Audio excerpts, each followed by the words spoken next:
I think one of the biggest positive things I saw was the continued improved play of Jordan Morgan.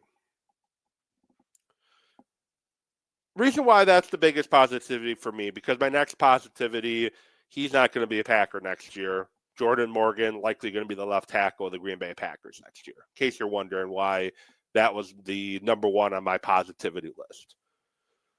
Jordan Morgan, I think to say he's had an up and down season before permanently not having a rotation at right guard anymore would be an understatement. They had a rotation at right guard. He's had to play left guard. He's had to play some right tackle earlier this year. He's been moving all over the place. Needless to say, up and down, more down than up would be an understatement for Jordan Morgan. The Packers made the choice against the Chicago Bears 2 weeks ago. Zach Tom's not available. We could obviously start Kennard at right tackle, but the problem with starting Kennard at right tackle, you lose the element of him being your extra tight end. And you need that extra tight end right now because of what your tight end room looks like, even more so now than it did against going into the Bear game. So what are your options at right tackle?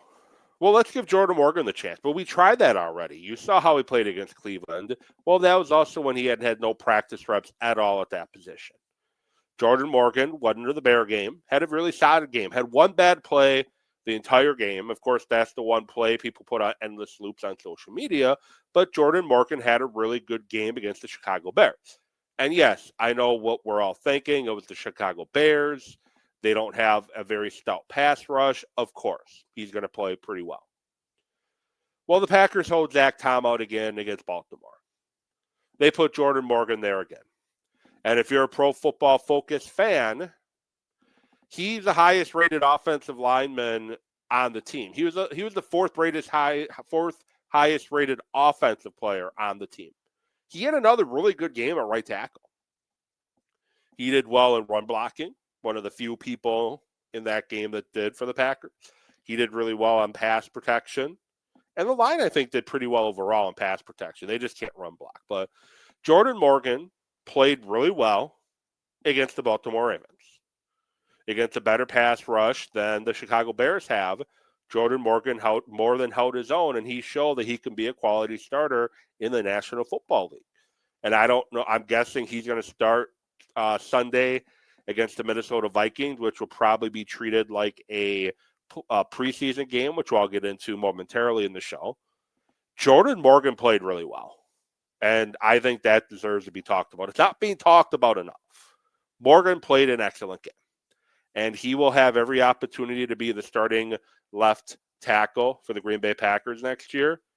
And if you would have asked me going into the game, going before the Bear game, I should say, how comfortable I am on a scale of 1 to 10 of Jordan Morgan being the starting left tackle for the Green Bay Packers in 2026, I would probably be a 3 or a 4.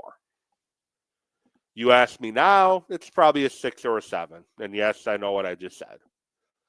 I'm not 100% confident that he's going to be a great left tackle yet because we haven't seen him do this on the left side. But I'm more confident today than I was 2 weeks ago prior to the Bears game on Jordan Morgan's future with this Green Bay Packer team. And we can pump the brakes on calling him a bust. I've seen, even after the strong games, some accounts on X who mostly just like attention and say random stuff because they want attention from people, talking about how they've classified him as a bust already. No, he's not. He's not a